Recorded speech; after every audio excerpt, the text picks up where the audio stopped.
Bismillahirrahmanirrahim. Assalamu alaikum students. In the last class we studied about some important implications of human growth and development.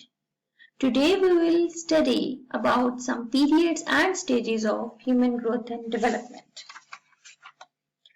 The patterns of child development is a complex because it is the product of several processes.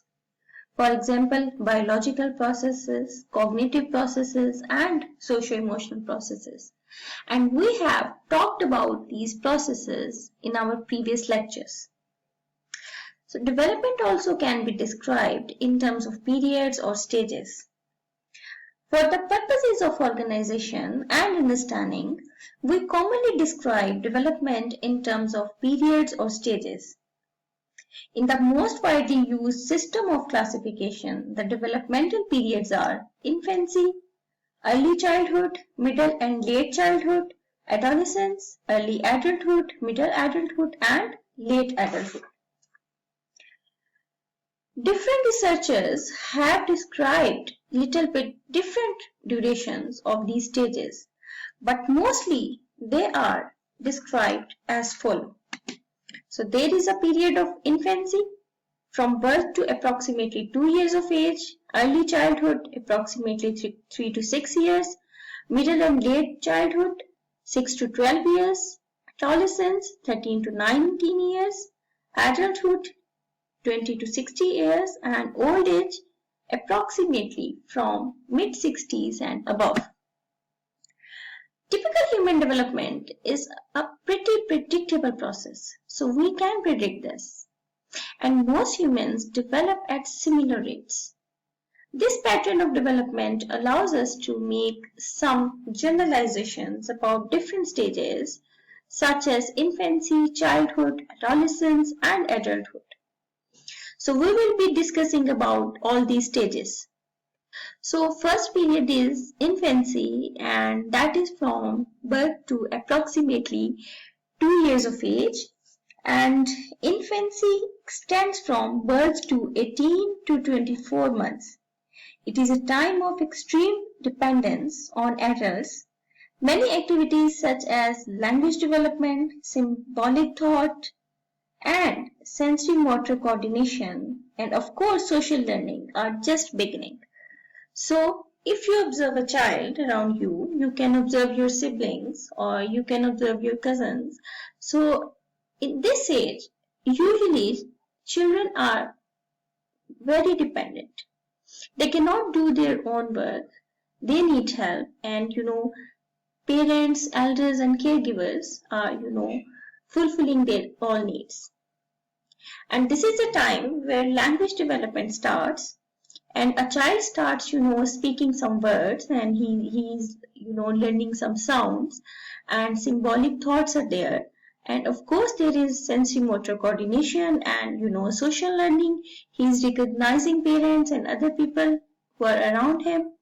And that is a time of dramatic growth and change. So there is a change, there is a process of growth, and which is very rapid. And brain development happens at a remarkable rate. So this is a time that brain is, developing so fast.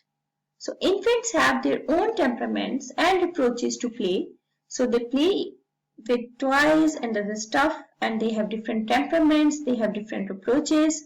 So you can observe these things around you.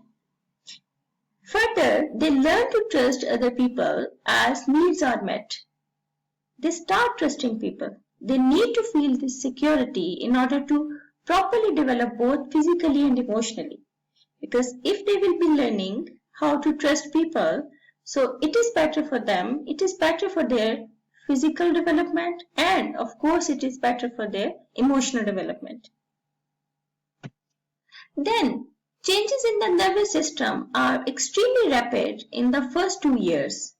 So in first 2 years, they develop their nervous system, and there is a increase in bones in number and density. So bones are increasing and their density is increasing, and of course stamina also improves as the lungs grow and the heart gets stronger. So this is also part of development, and motor skills are improving rapidly, and there is a rapid improvement in sensory and perceptual skills. So this is a time that a child is developing in all dimensions very rapidly, and you can observe these changes. Then the period comes, early childhood, and this is from 3 to 6 years. Early childhood, sometimes called the preschool years, extends from the end of infancy to about 5 or 6 years of age. During this period, children become more self-sufficient, develop school readiness skills, for example, learning to follow instructions and identify letters and other stuff, and spend many hours with peers. And first grade typically marks the end of the early childhood. So in early childhood, what children are doing, they are usually, start going school and they become more self-sufficient. If you observe children at this age, what they are doing, they want to do things by their own. They usually say to parents that I want to eat by my own, I want to do this, I want to do this. In infancy, what was there? They were totally dependent. But in this period, they become self-sufficient. They are trying to do things by their own. And there is a development of school readiness skills. I gave some examples that they are, getting instructions and they are, identifying some letters and stuff. In this time, children spend more time with peers and child is busy learning language. So language learning is also developing in this stage, with amazing growth in vocabulary. They are building up their vocabulary. They are learning new words. They are learning new sentences. They are learning how to speak effectively. So this is a time of the language development. Then gaining a sense of greater independence.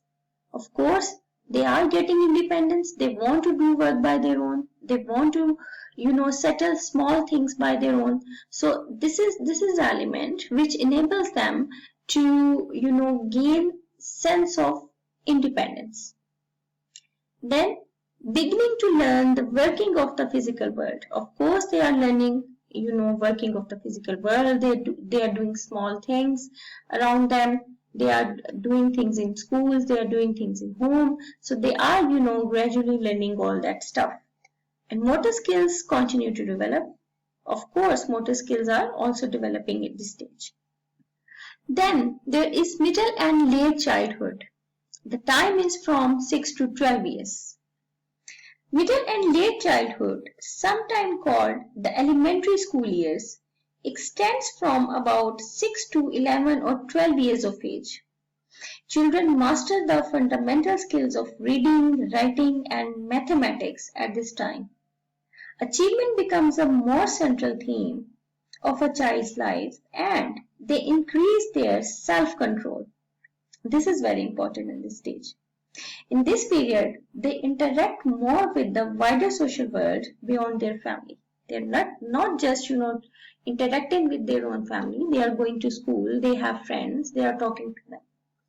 And children are, what they are doing? They are, learning basic skills. Children from 6 to 12 years, what they are doing? They are learning about reading, they are learning how to write, they are, learning about basic concepts of mathematics, and their focus is on achievement. They want to show good grades and they increase self-control. They learn self-control, how to control them. अब class की बात कर लें, जैसे इस उम्र के बच्चे, they are in the class with discipline. ठीक है, they are showing the discipline and because they are increasing their self-control and learning and testing new academic skills. Of course, they are studying various subjects and they are, appearing in exams. They are doing assignments and small tasks. So, of course, they are learning new academic skills. And they interact more with the wider social world. They are not just interacting with their family. Of course, they are going to school. They are talking to teachers. They are talking to their friends. So, they have, wider social interaction. Then children also begin to learn about social relationships beyond the family And physical development in this period is stable and slow. As we discussed in previous two stages, that physical development is very rapid. But in this time, physical development is little bit stable, and there is still language development continues with vocabulary growth, improvement in grammar, and understanding of social uses of language. Children learn where to speak this, how to speak this, how can we communicate with others. So this is a time of language development as well, and friendship becomes more stable. So this is the time children are making friends, and they have strong friendships. Then there is stage of adolescence, which is from 13 to 19 years, and adolescence involves the transitions from childhood to adulthood. It begins around ages 10 to 12 and ends around 18 to 20 or 22 years. Adolescence starts with the rapid physical changes, including gain in height and gain in weight. In this time, individuals are more independent. They want to work independently and seek their own identity. This is very important at this stage. And their thought becomes more abstract and logical and idealistic. So this is a time that involves the transitions from childhood to adulthood, and there are physical changes in height, changes in weight, etc. And they want to get independence, they want to do their own work, and they like to do things by their own and seek for their own identity. They want to know what they are going to do, and thoughts become more abstract and logical. They can think logically, they can think about abstracts, and it is also the time of cognitive change. So there is a big cognitive change as well, and in this stage peers becomes more important. Children usually they make friends, and friends are very important for them in this stage, and new roles and responsibilities are explored, which may involve, for example, driving, taking on a part-time job, and planning for future academic and etc. So these things are very important in this stage. And the brain continues to develop. This is the time that your brain is also developing, and memory function improves. So this is the time where your memory function is also improving. So these are some main characteristics of this stage, and we will be discussing next stages in the next lecture.